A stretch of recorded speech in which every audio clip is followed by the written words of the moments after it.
El pitido de la máquina que controlaba mi corazón era lo único que se escuchaba en aquella habitación blanca y fría, un sonido rítmico que marcaba los segundos que me quedaban, o al menos eso creíamos todos. Mis manos, llenas de manchas y con la piel tan fina como el papel de cebolla, temblaban sobre las sábanas almidonadas que olían a cloro y a enfermedad. Clara, mi nuera, esa mujer santa que había cuidado de mi hijo durante 15 años, me sostenía la mano izquierda con una ternura que yo no merecía. Sus ojos estaban rojos de tanto llorar, pensando que se despedía de su suegra querida. No sabía que estaba sosteniendo la mano de un monstruo. Sentí que la bilis me subía por la garganta. No podía irme con eso adentro. No podía presentarme ante el Creador con esa mancha negra pudriendo mi alma. Tomé aire, un aire que rasposo que me quemó el pecho, y apreté sus dedos con la poca fuerza que me quedaba a mis 68 años. Clara, hija, escúchame bien, susurré, y mi voz sonó como hojas secas pisadas en otoño. No llores más por mí, llora por ti. Tengo que decirte la verdad antes de que se me apague la luz. Ella intentó callarme, me acarició la frente sudorosa y me dijo que descansara, que no me agitara. Pero yo negué con la cabeza, sintiendo cómo las lágrimas calientes empezaban a rodar hacia mis orejas. No, escúchame, es sobre Roberto, es sobre tu esposo y mi hijo. Ella se quedó quieta, esperando una bendición o un consejo final sobre cómo planchar las camisas. Pero yo la miré directo a esos ojos color miel, los mismos ojos que tenía su padre, y solté la bomba que había guardado bajo 7 llaves durante 4 décadas. Tu esposo no es hijo de mi marido Antonio. Roberto es hijo de tu padre. No son solo esposos, Clara, son hermanos. El silencio que siguió fue más terrible que cualquier grito. Vi cómo el color huía de su rostro, dejándola pálida como la cera de una vela. Abrió la boca para decir algo, pero no salió ningún sonido, solo un gemido ahogado, como de animal herido. Y entonces escuchamos el golpe. Un ruido seco, pesado, brutal. Miramos hacia la puerta de la habitación, que estaba entreabierta. Allí, tirado en el suelo de linóleo bis, estaba Roberto. Había venido a traerme agua y lo había escuchado todo. Las botellas de plástico rodaban por el piso, mientras su cuerpo yacía inerte, desmayado por el impacto de saber que había compartido lecho durante 15 años con su propia hermana. El caos se desató, las enfermeras corrieron, los gritos de Clara llenaron el pasillo, y yo cerré los ojos deseando que la muerte me llevara en ese preciso instante para no ver el infierno que acababa de desatar. Pero espera, ¿cómo llegamos a este momento tan espantoso? ¿Cómo fue que una mujer de campo, temerosa de Dios como yo, terminó tejiendo una mentira tan negra que destruyó 2 vidas de un solo golpe? Séquense las lágrimas y siéntense, que ahora que tengo 80 años y el tiempo me ha dado perspectiva, necesito contarles cómo empezó todo, mucho antes de ese hospital, cuando yo todavía tenía las trenzas negras y la inocencia intacta.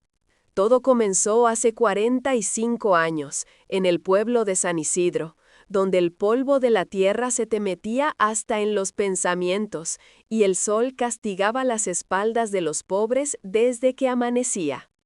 Yo tenía 22 años y estaba recién casada con Antonio. Mi Antonio era un hombre bueno, de manos grandes y callosas, que olía siempre a madera cortada y a tabaco negro. Era carpintero, el mejor de la región, pero tan pobre como las ratas. Vivíamos en una casita de adobe que se mantenía en pie de milagro, con un techo de lámina que sonaba como 1000 tambores cuando llovía. A pesar de la pobreza, éramos felices, o eso creía yo. Nos queríamos con ese amor sencillo de antes, de compartir el plato de frijoles y dormir abrazados para no sentir el frío que se colaba por las rendijas de la ventana. Sin embargo, había una sombra en nuestra casa, una sombra que no se iba ni con la luz del mediodía. Antonio quería un hijo. Lo deseaba con una desesperación que le agriaba el carácter. Cada mes, cuando me bajaba la regla, yo veía cómo se le apagaba el brillo en los ojos. Se iba al taller y se ponía a lijar madera con una furia contenida, sin hablarme durante 2 días.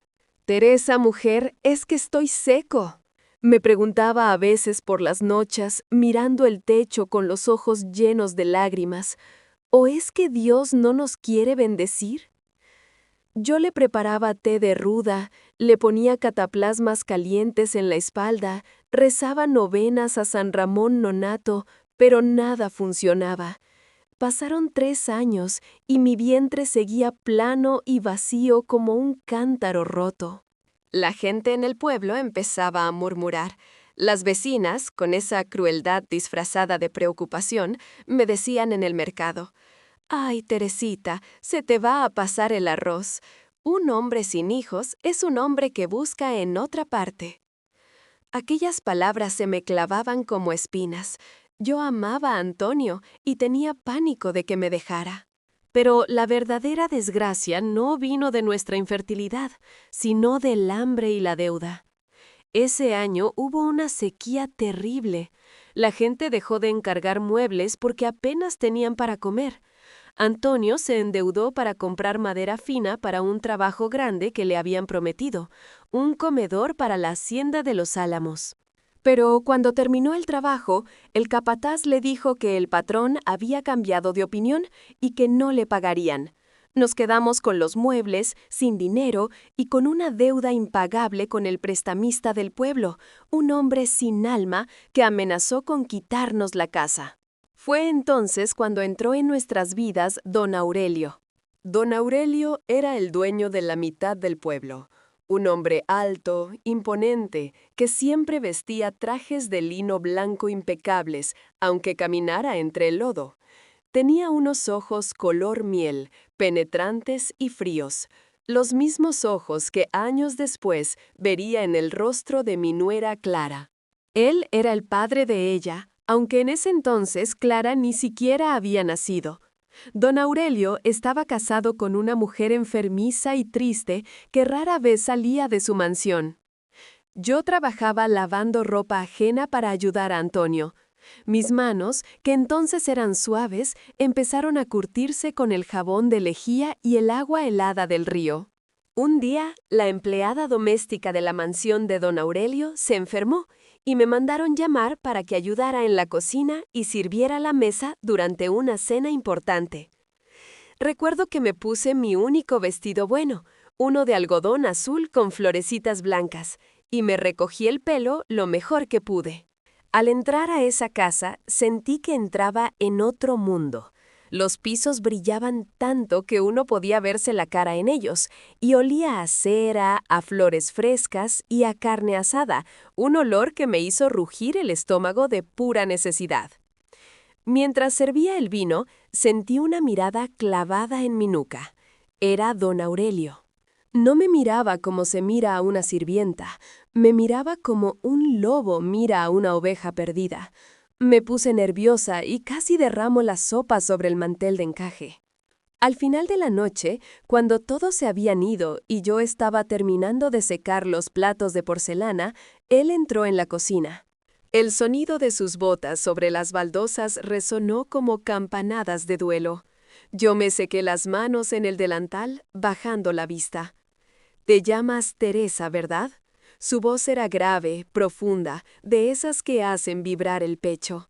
«Sí, patrón», contesté sin levantar la vista. «Me han dicho que tu marido es el carpintero que debe dinero a medio pueblo», dijo él, acercándose despacio. Olía a tabaco caro y a loción de lavanda. «Antonio es un hombre trabajador, patrón. Solo hemos tenido mala suerte», defendí a mi marido, aunque la voz me temblaba. «La suerte se compra, Teresa».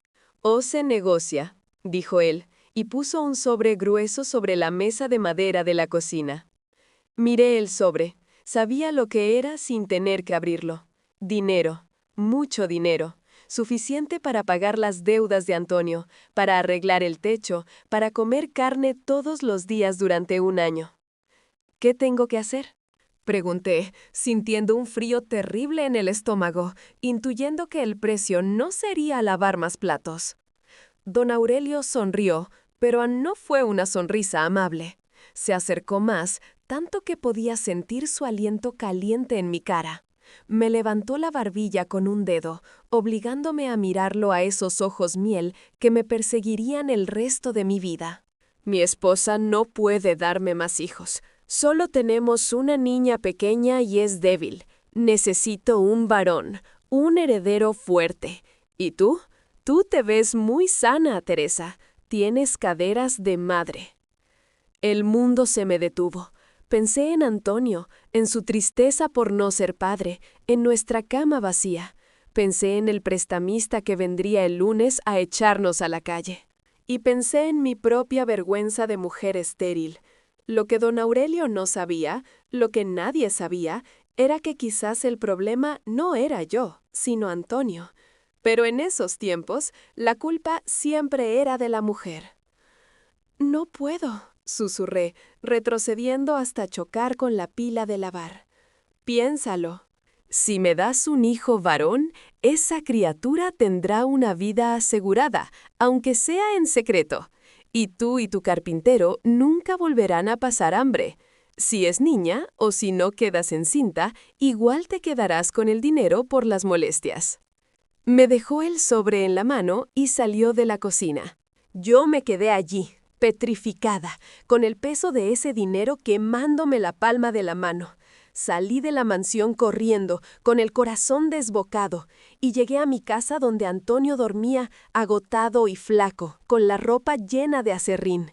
Esa noche no dormí. Miraba las vigas del techo y escuchaba los grillos, y en mi cabeza solo retumbaba la oferta del diablo. Si aceptaba, traicionaría a Antonio de la peor manera. Pero si no lo hacía, perderíamos todo. Y había algo más, algo oscuro y egoísta dentro de mí.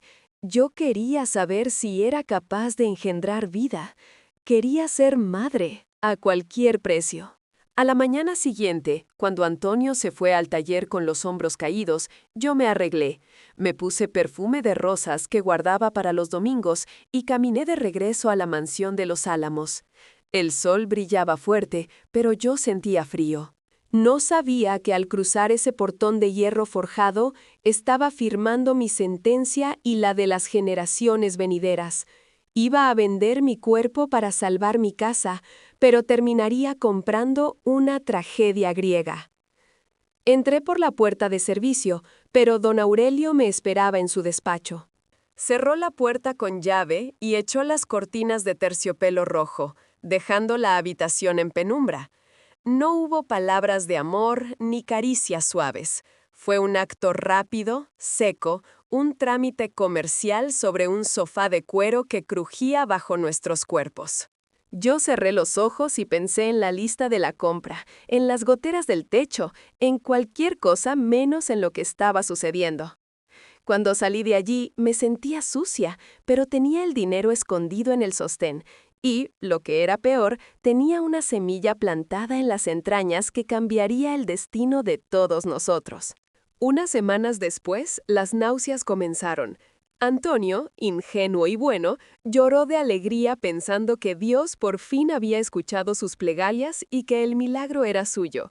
Me abrazaba la barriga y le hablaba al bebé, sin saber que le estaba hablando al hijo del hombre que nos despreciaba. Así se sembró la semilla de la gran mentira. Una mentira que creció en mi vientre, que amamanté con mi pecho y que arrullé en mis brazos. Una mentira llamada Roberto. Los meses que siguieron a aquel encuentro en la mansión fueron los más largos y tortuosos de mi existencia. Mientras mi vientre crecía, también lo hacía el miedo, un miedo negro y pegajoso que se me adhería a la piel como el sudor en las noches de fiebre. Antonio vivía en una nube. Con el dinero que me había dado don Aurelio, fui soltando billete tras billete, inventándome historias sobre una tía lejana que había muerto y nos había dejado unos ahorros, o sobre trabajos extras que supuestamente me pagaban muy bien. Antonio, en su inmensa bondad y sencillez, no cuestionó nada. Solo veía que podíamos comprar carne, que arreglamos las goteras del techo y que la cuna que él estaba construyendo sería de cedro y no de pino barato. Verlo trabajar en esa cuna me partía el alma en 1000 pedazos. Se pasaba las noches en el taller, con la luz de una lámpara de petróleo iluminando sus manos grandes y toscas, mientras acariciaba la madera con una delicadeza que me hacía llorar a escondidas. Cantaba bajito, canciones de cuna antiguas, imaginando al hijo que creía suyo. Yo me sentaba en una silla de mimbre a verlo, con las manos sobre mi barriga, sintiendo las patadas de Roberto. Cada golpe del bebé era un recordatorio de mi pecado. ¿Cómo podía Dios permitir que una criatura inocente se gestara en medio de tanta mentira? El día del parto fue un infierno de calor. Era agosto y el aire estaba quieto, pesado, como si el mundo estuviera conteniendo la respiración. La partera, doña Juana, una mujer vieja con manos nudosas y olor a hierbas amargas, llegó a la casa con sus trapos limpios y agua hirviendo. Antonio caminaba de un lado a otro fuera de la habitación, sus botas haciendo crujir la madera del suelo, nervioso como un animal enjaulado. Yo grité no solo por el dolor de mis caderas abriéndose, sino para sacar la rabia y la culpa que me estaban envenenando. Fueron horas interminables donde sentí que me partía en dos. Y cuando por fin escuché el llanto de Roberto, un llanto fuerte, exigente, el corazón se me detuvo. ¿A quién se parecería? Esa era la pregunta que me había atormentado durante 9 meses. Doña Juana limpió al bebé y lo envolvió en una manta blanca tejida por mi madre. Me lo puso en el pecho. Estaba rojo, arrugado y furioso. Antonio entró corriendo, con los ojos llenos de lágrimas, y se arrodilló junto a la cama. «Es un varón, Antonio, es un varón», le dijo la partera con una sonrisa desdentada. Antonio tocó la cabecita del niño con un dedo tembloroso, como si tuviera miedo de romperlo. Lloraba abiertamente, dando gracias al cielo por el milagro. Pero yo solo miraba los ojos del niño. En ese momento estaban cerrados, hinchados. Rezaba, le prometía a todos los santos que sería una buena mujer el resto de mi vida si tan solo el niño tenía los ojos oscuros de Antonio o los míos. Pero el destino tiene un sentido del humor macabro. A las semanas, cuando la hinchazón bajó y Roberto abrió los ojos al mundo, sentí un balde de agua helada recorrer mi espalda. No eran negros, no eran marrones. Eran de un color ámbar claro, dorados con el sol, inconfundibles. Eran los ojos de don Aurelio, los mismos ojos que años más tarde vería en Clara, su media hermana. Antonio, ciego de amor, no vio nada extraño. Decía que se parecían a los de mi bisabuelo, que según contaban las viejas lenguas tenía los ojos claros. Yo asentía, tragándome la bilis, y le sonreía mientras por dentro me moría de terror. Cada vez que salíamos al pueblo, yo tapaba al niño con el rebozo, aterrorizada de que alguien cruzara su mirada con la del patrón y atara cabos. Don Aurelio cumplió su parte del trato con la frialdad de un banquero. Nunca vino a ver al niño, nunca lo cargó. Solo enviaba un sobre cada mes a través de un intermediario, un dinero que nos permitió vivir con holgura, que pagó los estudios de Roberto, que nos dio una vida digna. Pero ese dinero estaba maldito. Cada billete que gastábamos me quemaba los dedos. Roberto creció fuerte y sano, ajeno a todo. Era un niño inteligente, vivaz, pero con un temperamento que no era de Antonio. Mientras mi marido era paz y madera, Roberto era fuego y ambición. Tenía los gestos de su verdadero padre, la forma de fruncir el ceño, la manera arrogante de pararse con las manos en la cintura, esa mirada penetrante que desnudaba a la gente. Yo lo veía y veía al patrón. Y lo amaba. Dios sabe que lo amaba más que a mi vida, pero también le temía. Recuerdo una tarde cuando Roberto tenía 5 años. Estaba jugando en el patio con unos trozos de madera que Antonio le había dado. Antonio llegó del trabajo, cansado, cubierto de polvo, y se agachó para abrazarlo. Roberto, con un gesto brusco, se apartó porque no quería ensuciarse la camisa limpia. Antonio se rió, restándole importancia, pero yo vi algo más. Vi la sangre de los ricos, el desprecio innato por la suciedad del trabajo, manifestándose en mi hijo pequeño. Esa noche, mientras Antonio dormía roncando suavemente a mi lado, me levanté y fui al cuarto de Roberto. Lo miré dormir, tan plácido, con sus pestañas largas descansando sobre las mejillas. Me senté en el suelo sobre la alfombra raída y lloré en silencio. Lloré por Antonio, que estaba criando y amando a un cuervo que no era suyo. Lloré por mí, por mi cobardía. Y lloré por Roberto porque sabía que su origen era una bomba de tiempo. El pueblo es pequeño y el infierno es grande, dicen. La gente murmuraba, claro que murmuraban. Decían que el hijo del carpintero era demasiado fino, que tenía aires de grandeza. Pero nadie se atrevía a decir el nombre de don Aurelio en voz alta. Él era el poder y nosotros éramos la nada. Los años pasaron volando, como hojas llevadas por el viento.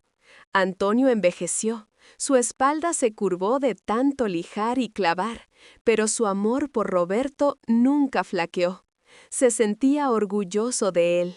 «Mi hijo va a ser alguien importante, Teresa», me decía con el pecho hinchado. «No se va a quedar lijando madera como su padre». Y tenía razón, Roberto era brillante en la escuela. Con el dinero del fondo secreto, lo mandamos a estudiar a la ciudad. Fue allí donde conoció a Clara. Cuando Roberto trajo a Clara a casa por primera vez, hace 15 años, casi me da un infarto ahí mismo, en la puerta de la cocina. Ella tenía 18 años, era dulce, hermosa y tenía esos ojos, esos malditos ojos miel. Eran idénticos. Eran 2 gotas de agua separadas por diferentes madres, pero unidas por la misma sangre maldita de Aurelio. Clara era hija legítima de don Aurelio, nacida años después de mi pecado, cuando su esposa finalmente pudo concebir antes de morir. Ella no sabía nada. Roberto no sabía nada. Se habían conocido en la universidad, se habían enamorado perdidamente, atraídos quizás por ese reconocimiento inconsciente de la propia sangre, un narcisismo biológico que la naturaleza a veces permite para castigarnos. Cuando me dijeron que se iban a casar, intenté detenerlo, juro por la Virgen que lo intenté. Le dije a Roberto que eran muy jóvenes, que esperaran. Le dije a Antonio que no me daba buena espina. Me inventé enfermedades, excusas, lloré, supliqué. Pero, ¿cómo le dices a tu hijo que no puede casarse con el amor de su vida sin decirle que es su hermana? ¿Cómo sueltas esa verdad sin destruir a tu marido, a tu hijo y a ti misma? No tuve el valor. Fui una cobarde. Me callé. Me tragué el secreto como si fuera vidrio molido. El día de la boda fue el día más triste de mi vida. Todos celebraban. Antonio estaba radiante con su traje viejo pero limpio, bailando con la novia. Don Aurelio ya había muerto hacía años, llevándose sus secretos a la tumba, dejando a Clara como heredera de todo.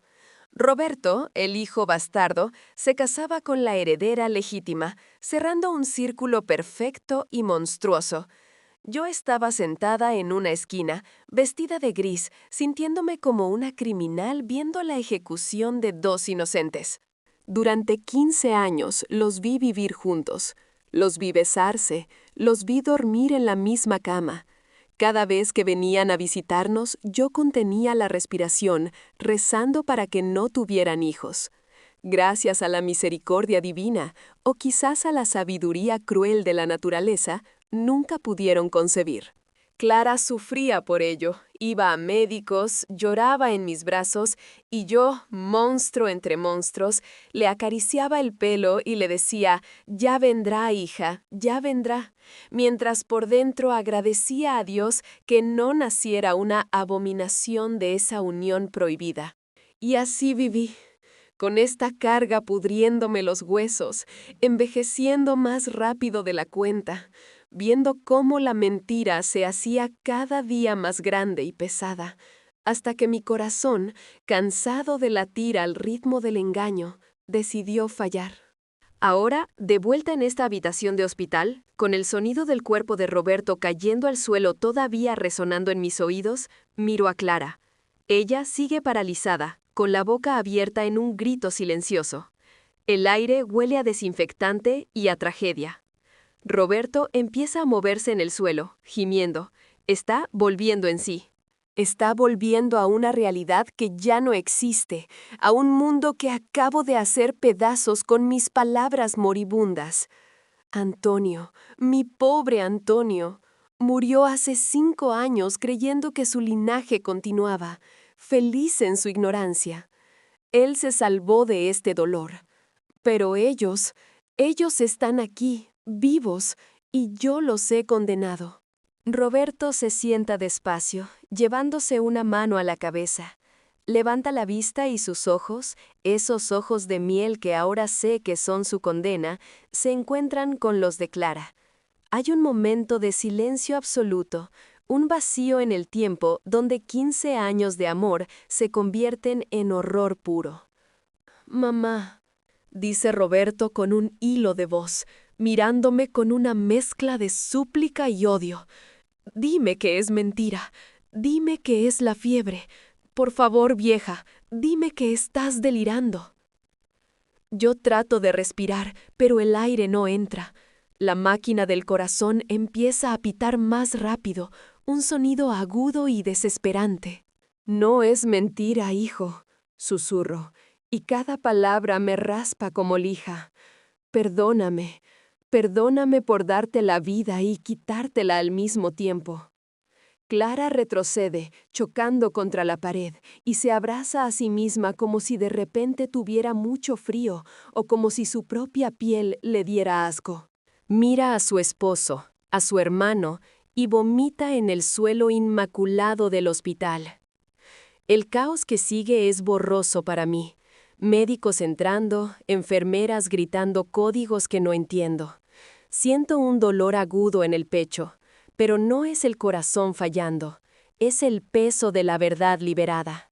Me están inyectando algo en el brazo. El mundo se vuelve negro por los bordes. Lo último que veo antes de que la oscuridad me trague no es una luz blanca ni ángeles bajando a buscarme.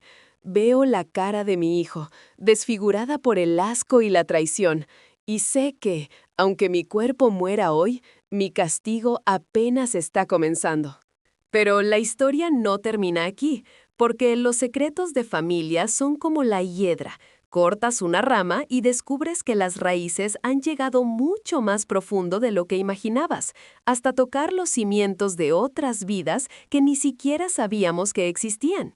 El pitido rítmico de la máquina a mi lado era lo único que mantenía el orden en esa habitación de hospital, fría y blanca como la conciencia que nunca tuve.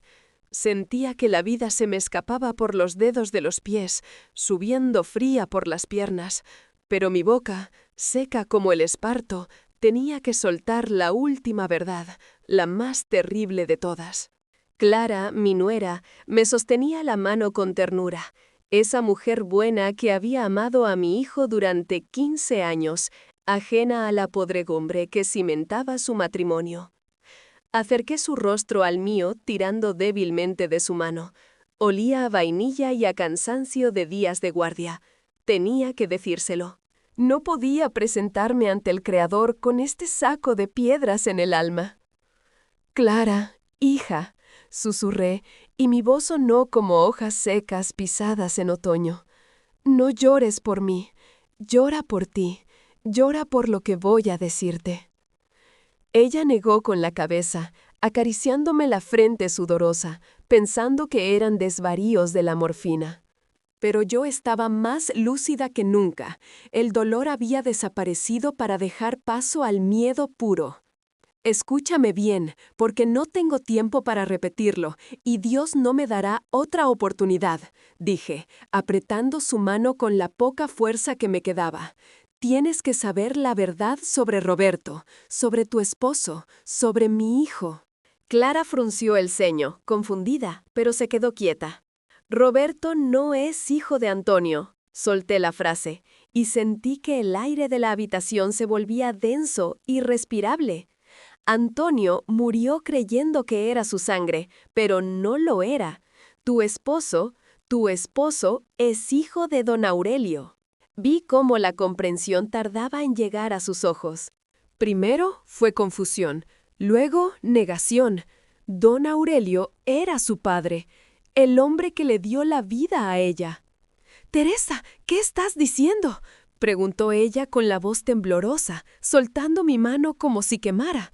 «Mi padre murió hace años. Roberto es hijo de Antonio, el carpintero». «No», corté yo, y las lágrimas empezaron a resbalar por mis sienes hacia la almohada. «Yo me vendí, Clara, me vendí para que no nos echaran de la casa. Tu padre quería un varón, un hijo fuerte que su esposa no podía darle. Yo se lo di, yo le di a Roberto». El silencio que siguió fue atronador. Pude ver el momento exacto en que la aritmética macabra hizo clic en su cabeza. Si Roberto era hijo de Aurelio y ella era hija de Aurelio, entonces su voz se quebró, un sonido agudo y animal. Roberto y yo, nosotros. La frase quedó suspendida en el aire, demasiado monstruosa para ser terminada. 15 años de matrimonio. 15 años de compartir cama, mesa y vida. 15 años de incesto involuntario guiado por mi cobardía. Fue entonces cuando escuchamos el ruido. No fue un grito, fue un golpe seco, pesado, contundente. El sonido de un cuerpo adulto desplomándose contra el linóleo barato del hospital. Clara giró la cabeza bruscamente hacia la puerta. Roberto estaba allí, o mejor dicho, había estado allí. Ahora yacía en el suelo, con el rostro pálido como la cera y los ojos vueltos hacia atrás. Había venido a traerme flores, unas margaritas tristes que quedaron esparcidas por el suelo junto a su cuerpo inerte. Había escuchado todo, cada palabra, cada sílaba de mi confesión venenosa. «¡Roberto!», gritó Clara, y el horror en su voz me heló la sangre más que la propia muerte. Ella corrió hacia él, se arrodilló a su lado, pero justo antes de tocarle la cara, sus manos se detuvieron en el aire. Lo miró. Miró sus facciones, esa nariz recta, esos ojos color miel que ahora estaban cerrados, pero que eran idénticos a los del hombre del retrato en la sala de su casa paterna. El asco y el amor luchaban en su rostro, en una batalla que destrozaba el corazón. «¡Enfermera! ¡Ayuda!», gritó ella, pero no lo tocó. Se apartó arrastrándose hacia atrás, pegando la espalda a la pared, abrazándose las rodillas, mirándolo como si fuera un monstruo, mirándose a sí misma como si estuviera sucia. Desde mi cama, sin poder moverme, vi la escena que yo había escrito 40 años atrás. El pitido de mi monitor se aceleró. Bip, bip, bip, bip. Mi corazón aleteaba como un pájaro herido. Roberto empezó a recobrar el sentido. Gimió, llevándose una mano a la cabeza. Abrió los ojos y buscó a Clara. Ella estaba temblando, con el maquillaje corrido por las lágrimas, negando con la cabeza frenéticamente. «Clara», dijo él, con la voz pastosa. «Mamá, ¿qué dijiste? Dime que es una pesadilla». «Por favor, vieja, dime que estoy soñando». Yo tosí, y el sabor a cobre llenó mi boca. «Es la verdad, hijo», dije, y cada palabra me costaba un universo. Mírala, mírala a los ojos. Son los mismos ojos, la misma sangre. Perdonadme, por favor, perdonadme. Roberto se sentó en el suelo, ignorando a las enfermeras que entraban corriendo en la habitación alertadas por el escándalo. Miró a su esposa. La miró con la intensidad de un hombre que ve cómo su mundo se desintegra en polvo. 15 años de recuerdos, de besos, de intimidad, se convertían en ese instante en un pecado mortal. ¡No! Rugió Roberto, un grito que salió de las entrañas, un aullido de dolor que hizo vibrar los cristales de la ventana. ¡No puede ser verdad! ¡Maldita sea, mamá! ¡Maldita seas! Se puso de pie tambaleándose, apartando a una enfermera de un empujón. Estaba rojo de ira, con las venas del cuello hinchadas. Se acercó a mi cama. Por un momento pensé que iba a estrangularme, y quizás lo merecía. Quizás hubiera sido un final más justo que este lento apagarse. ¿Por qué?, me escupió la pregunta en la cara, llorando con la desesperación de un niño perdido. ¿Por qué nos dejaste casarnos? ¿Por qué nos dejaste vivir en esta mentira? Es mi hermana, por Dios santo, es mi hermana. Tuve miedo, hijo. Lloré, sintiendo que el pecho me estallaba. Tuve miedo de perderte. Tuve miedo de que Antonio supiera la verdad y se muriera de pena. Fui débil, fui una cobarde. Clara seguía en el suelo, sollozando, meciéndose de adelante hacia atrás. Dios fue misericordioso, dije, intentando buscar un consuelo donde solo había tragedia. Dios fue grande con ustedes. Por eso nunca les dio hijos. Por eso nunca concebisteis. La naturaleza sabía lo que yo callaba. Imaginen si hubieran tenido un hijo. Imaginen la sangre mezclada. ¡Cállate!, gritó Clara desde el rincón, tapándose los oídos. ¡Cállate, bruja! ¡No hables de la misericordia de Dios! ¡Nos has arruinado la vida! ¡Me das asco! Las palabras de Clara dolieron más que cualquier dolor físico. Ella, que siempre me había tratado como a una madre, ahora me miraba con el odio más puro que he visto jamás. Y tenía razón. Yo era una bruja. Una bruja que había tejido una red de mentiras para salvar un techo, y al final el techo se les había caído encima a ellos. El médico entró en la habitación, pidiendo calma, revisando los monitores. Vio mi estado, vio la crisis hipertensiva en el monitor, vio el caos familiar.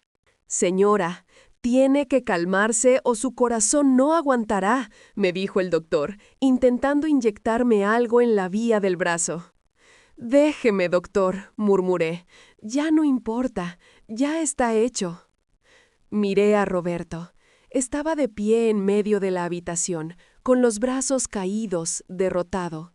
Parecía haber envejecido 20 años en 5 minutos. No miraba a Clara. No podía mirarla. La vergüenza era un muro de hormigón entre ellos. Ese matrimonio, que todos en el pueblo envidiaban por su solidez, acababa de ser aniquilado por una frase. Ya no eran marido y mujer. Eran víctimas. Eran hermanos, eran extraños. Roberto se giró hacia mí. Sus ojos miel, esos ojos malditos que heredó de Aurelio, estaban llenos de lágrimas. «Espero que el infierno exista, mamá», me dijo en un susurro que se clavó en mis huesos, «porque no mereces descansar en paz. Antonio no merecía esto, Clara no merecía esto, y yo no sé quién soy ahora». Dio media vuelta y salió de la habitación sin mirar atrás, caminando como un borracho, tropezando con sus propios pies. «¡Roberto!», gritó Clara, intentando levantarse, pero las piernas le fallaron y volvió a caer al suelo, llorando desconsolada. La habitación empezó a girar. Las luces blancas del techo se volvieron borrosas, convirtiéndose en manchas grises. El sonido de los llantos de Clara se alejaba, como si estuviera bajo el agua. Sentí un frío intenso en el pecho, un puño de hielo apretando mi corazón cansado. Había soltado la verdad. El veneno estaba fuera. Pero al ver a Clara destrozada en el suelo, comprendí que la verdad no siempre libera. A veces la verdad mata. A veces la mentira es el único acto de piedad posible, y yo había sido despiadada al final. Mis párpados pesaban toneladas. El pitido del monitor se convirtió en un silbido continuo, largo y plano. ¡Pi! Ya no sentía dolor. Solo sentía una inmensa tristeza, una soledad absoluta. Me iba de este mundo dejando un paisaje de ruinas humeantes. Cerré los ojos, esperando la oscuridad, esperando el juicio, esperando ver a Antonio y tener que bajar la cabeza ante él por toda la eternidad. Pero antes de que la conciencia se apagara del todo, un último pensamiento cruzó mi mente moribunda. Roberto se había ido. Clara estaba sola. Y el dinero, el maldito dinero de Aurelio que pagó esta vida, aún estaba ahí, manchado de sangre y secretos, listo para la última jugada del destino. El pitido rítmico de la máquina a mi lado era lo único que mantenía el orden en esa habitación de hospital, fría y blanca, como la conciencia que nunca tuve. Sentía que la vida se me escapaba por los dedos de los pies, subiendo fría por las piernas, pero mi boca, seca como el esparto, tenía que soltar la última verdad, la más terrible de todas. Clara, mi nuera, me sostenía la mano con ternura, esa mujer buena que había amado a mi hijo durante 15 años, ajena a la podredumbre que cimentaba su matrimonio. Acerqué su rostro al mío tirando débilmente de su mano. Olía a vainilla y a cansancio de días de guardia. Tenía que decírselo. No podía presentarme ante el Creador con este saco de piedras en el alma. Clara, hija, susurré, y mi voz sonó como hojas secas pisadas en otoño. No llores por mí, llora por ti, llora por lo que voy a decirte. Ella megó con la cabeza, acariciándome la frente sudorosa, pensando que eran desvaríos de la morfina. Pero yo estaba más lúcida que nunca. El dolor había desaparecido para dejar paso al miedo puro. Escúchame bien, porque no tengo tiempo para repetirlo, y Dios no me dará otra oportunidad, dije, apretando su mano con la poca fuerza que me quedaba. Tienes que saber la verdad sobre Roberto, sobre tu esposo, sobre mi hijo. Clara frunció el ceño, confundida, pero se quedó quieta. Roberto no es hijo de Antonio. Solté la frase y sentí que el aire de la habitación se volvía denso, irrespirable. Antonio murió creyendo que era su sangre, pero no lo era. Tu esposo es hijo de don Aurelio. Vi cómo la comprensión tardaba en llegar a sus ojos. Primero fue confusión, luego negación. Don Aurelio era su padre, el hombre que le dio la vida a ella. «Teresa, ¿qué estás diciendo?», preguntó ella con la voz temblorosa, soltando mi mano como si quemara. «Mi padre murió hace años. Roberto es hijo de Antonio, el carpintero». «No», corté yo, y las lágrimas empezaron a resbalar por mis sienes hacia la almohada. Yo me vendí, Clara, me vendí para que no nos echaran de la casa. Tu padre quería un varón, un hijo fuerte que su esposa no podía darle. Yo se lo di, yo le di a Roberto. El silencio que siguió fue atronador. Pude ver el momento exacto en que la aritmética macabra hizo clic en su cabeza. Si Roberto era hijo de Aurelio y ella era hija de Aurelio, entonces su voz se quebró, un sonido agudo y animal. Roberto y yo, nosotros. La frase quedó suspendida en el aire, demasiado monstruosa para ser terminada. 15 años de matrimonio. 15 años de compartir cama, mesa y vida. 15 años de incesto involuntario guiado por mi cobardía. Fue entonces cuando escuchamos el ruido. No fue un grito, fue un golpe seco, pesado, contundente, el sonido de un cuerpo adulto desplomándose contra el linóleo barato del hospital. Clara giró la cabeza bruscamente hacia la puerta. Roberto estaba allí, o mejor dicho, había estado allí. Ahora yacía en el suelo, con el rostro pálido como la cera y los ojos vueltos hacia atrás. Había venido a traerme flores, unas margaritas tristes que quedaron esparcidas por el suelo junto a su cuerpo inerte. Había escuchado todo, cada palabra, cada sílaba de mi confesión venenosa. ¡Roberto!, gritó Clara, y el horror en su voz me heló la sangre más que la propia muerte. Ella corrió hacia él, se arrodilló a su lado, pero justo antes de tocarle la cara, sus manos se detuvieron en el aire. Lo miró. Miró sus facciones, esa nariz recta, esos ojos color miel que ahora estaban cerrados, pero que eran idénticos a los del hombre del retrato en la sala de su casa paterna. El asco y el amor luchaban en su rostro en una batalla que destrozaba el corazón. «¡Enfermera! ¡Ayuda!», gritó ella, pero no lo tocó. Se apartó arrastrándose hacia atrás, pegando la espalda a la pared, abrazándose las rodillas, mirándolo como si fuera un monstruo, mirándose a sí misma como si estuviera sucia. Desde mi cama, sin poder moverme, vi la escena que yo había escrito 40 años atrás. El pitido de mi monitor se aceleró. Bip, bip, bip, bip. Mi corazón aleteaba como un pájaro herido. Roberto empezó a recobrar el sentido. Gimió, llevándose una mano a la cabeza. Abrió los ojos y buscó a Clara. Ella estaba temblando, con el maquillaje corrido por las lágrimas, negando con la cabeza frenéticamente. «Clara», dijo él con la voz pastosa. «Mamá, ¿qué dijiste? Dime que es una pesadilla». «Por favor, vieja, dime que estoy soñando». Yo tosí, y el sabor a cobre llenó mi boca. «Es la verdad, hijo», dije, y cada palabra me costaba un universo. «Mírala, mírala a los ojos. Son los mismos ojos, la misma sangre. Perdonadme, por favor, perdonadme».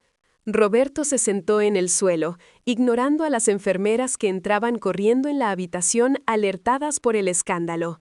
Miró a su esposa. La miró con la intensidad de un hombre que ve cómo su mundo se desintegra en polvo. 15 años de recuerdos, de besos, de intimidad, se convertían en ese instante en un pecado mortal. ¡No!, rugió Roberto, un grito que salió de las entrañas, un aullido de dolor que hizo vibrar los cristales de la ventana. «¡No puede ser verdad! ¡Maldita sea, mamá! ¡Maldita seas!». Se puso de pie tambaleándose, apartando a una enfermera de un empujón. Estaba rojo de ira, con las venas del cuello hinchadas. Se acercó a mi cama. Por un momento pensé que iba a estrangularme, y quizás lo merecía. Quizás hubiera sido un final más justo que este lento apagarse. «¿Por qué?», me escupió la pregunta en la cara, llorando con la desesperación de un niño perdido. «¿Por qué nos dejaste casarnos? ¿Por qué nos dejaste vivir en esta mentira?». «Es mi hermana, por Dios santo, es mi hermana». Tuve miedo, hijo. Lloré, sintiendo que el pecho me estallaba. Tuve miedo de perderte. Tuve miedo de que Antonio supiera la verdad y se muriera de pena. Fui débil, fui una cobarde. Clara seguía en el suelo, sollozando, meciéndose de adelante hacia atrás. «Dios fue misericordioso», dije, intentando buscar un consuelo donde solo había tragedia. «Dios fue grande con ustedes. Por eso nunca les dio hijos. Por eso nunca concebisteis. La naturaleza sabía lo que yo callaba. Imaginen si hubieran tenido un hijo. Imaginen la sangre mezclada». «¡Cállate!», gritó Clara desde el rincón, tapándose los oídos. Cállate, bruja. No hables de la misericordia de Dios. Nos has arruinado la vida. Me das asco. Las palabras de Clara dolieron más que cualquier dolor físico. Ella, que siempre me había tratado como a una madre, ahora me miraba con el odio más puro que he visto jamás. Y tenía razón. Yo era una bruja. Una bruja que había tejido una red de mentiras para salvar un techo, y al final el techo se les había caído encima a ellos. El médico entró en la habitación pidiendo calma, revisando los monitores. Vio mi estado, vio la crisis hipertensiva en el monitor, vio el caos familiar. «Señora, tiene que calmarse o su corazón no aguantará», me dijo el doctor, intentando inyectarme algo en la vía del brazo. «Déjeme, doctor», murmuré. «Ya no importa. Ya está hecho». Miré a Roberto. Estaba de pie en medio de la habitación, con los brazos caídos, derrotado. Parecía haber envejecido 20 años en 5 minutos. No miraba a Clara. No podía mirarla. La vergüenza era un muro de hormigón entre ellos. Ese matrimonio, que todos en el pueblo envidiaban por su solidez, acababa de ser aniquilado por una frase. Ya no eran marido y mujer. Eran víctimas, eran hermanos, eran extraños. Roberto se giró hacia mí. Sus ojos miel, esos ojos malditos que heredó de Aurelio, estaban llenos de lágrimas. «Espero que el infierno exista, mamá», me dijo en un susurro que se clavó en mis huesos, «porque no mereces descansar en paz. Antonio no merecía esto. Clara no merecía esto. Y yo no sé quién soy ahora». Dio media vuelta y salió de la habitación sin mirar atrás, caminando como un borracho, tropezando con sus propios pies. «¡Roberto!», gritó Clara, intentando levantarse, pero las piernas le fallaron y volvió a caer al suelo, llorando desconsolada. La habitación empezó a girar. Las luces blancas del techo se volvieron borrosas, convirtiéndose en manchas grises. El sonido de los llantos de Clara se alejaba, como si estuviera bajo el agua. Sentí un frío intenso en el pecho, un puño de hielo apretando mi corazón cansado. Había soltado la verdad. El veneno estaba fuera. Pero al ver a Clara destrozada en el suelo, comprendí que la verdad no siempre libera. A veces la verdad mata. A veces la mentira es el único acto de piedad posible, y yo había sido despiadada al final. Mis párpados pesaban toneladas.